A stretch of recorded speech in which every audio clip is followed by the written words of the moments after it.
You ever have those mornings where the shop feels like it's vibrating before you even flip the breaker? It's Friday, the air smells like cedar and ozone, and I feel like a kid who just found the keys to the candy store, only the candy is industrial grade polymer. That's a very specific and slightly toxic craving, Tiger. But I get it. The energy is high today.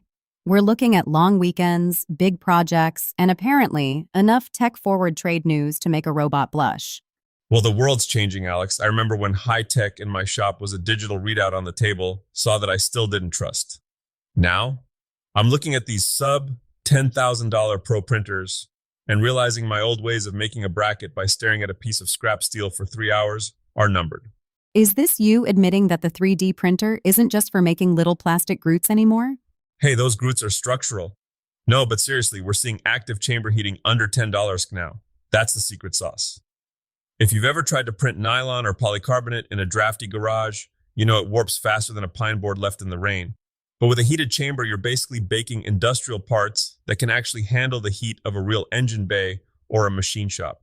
Speaking of speed, you were mentioning that Elegoo Centauri 2. It's fast, it's colorful, but it's open air. Isn't that a deal breaker for your industrial dreams? It's a Ferrari without a roof. If you're pushing PLA or PETG for prototypes or jig components, it'll outrun anything on the floor. But yeah, try to run ABS on that and you'll get a piece of plastic that looks like a Pringle. And a word to the wise for anyone building electronics housings. Use the ESD safe filament. Static is a silent killer. I once built a custom enclosure for a CNC controller, spent 40 hours on the wiring, and the first time I touched the plastic housing, a spark jumped, and I heard a pop that sounded like $20 bills escaping my wallet. The sound of heartbreak and lost revenue. Exactly. Use the conductive stuff for the circuits, but keep the static safe stuff for the touch points. It's the difference between a tool and a paperweight. Okay, so if we aren't printing our own jobs, Google seems to want to give us one. $50 million into trade training? That's not exactly pocket change, even for them. It's a smart play. They're building these massive data centers, monhedral cathedrals of glass and server racks, and they realize they need people who actually know which end of a torque wrench is which. They aren't just tossing money at schools, they're building a pipeline. You learn the craft, you get the cert, and you go to work on the infrastructure of the actual internet. And the Pell Grant news? That felt like a finally moment. It's about time the bureaucrats realized a 6-week intensive welding, or HVAC program, is worth just as much to the economy as a 4-year degree in 18th century poetry. Opening federal grants to short-term trade programs is like handing out oxygen in a thin air room. It lets people pivot.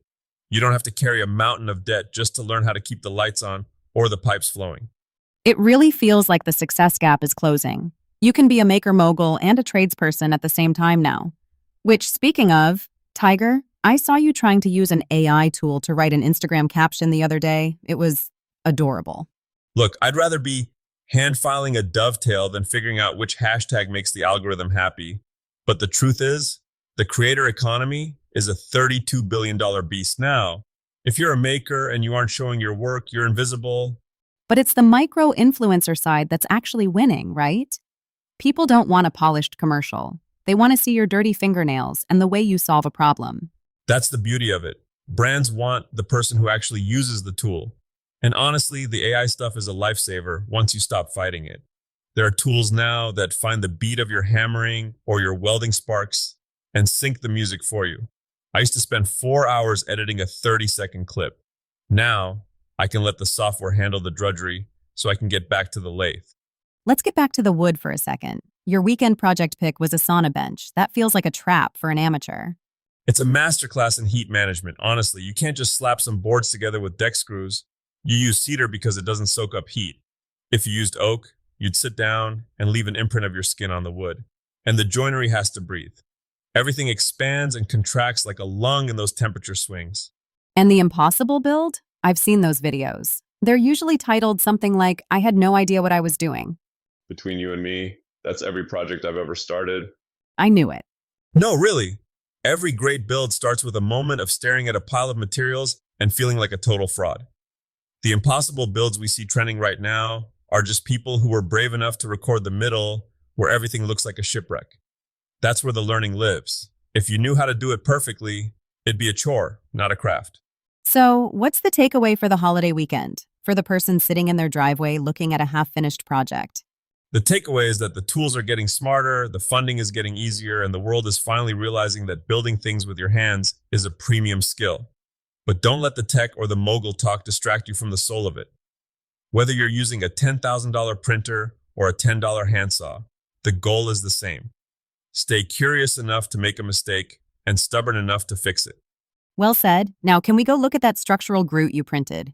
Only if you promise not to tell Google I'm using their high-tech future to make garden ornaments. Stay hungry, stay making, everyone. We'll see you in the shop.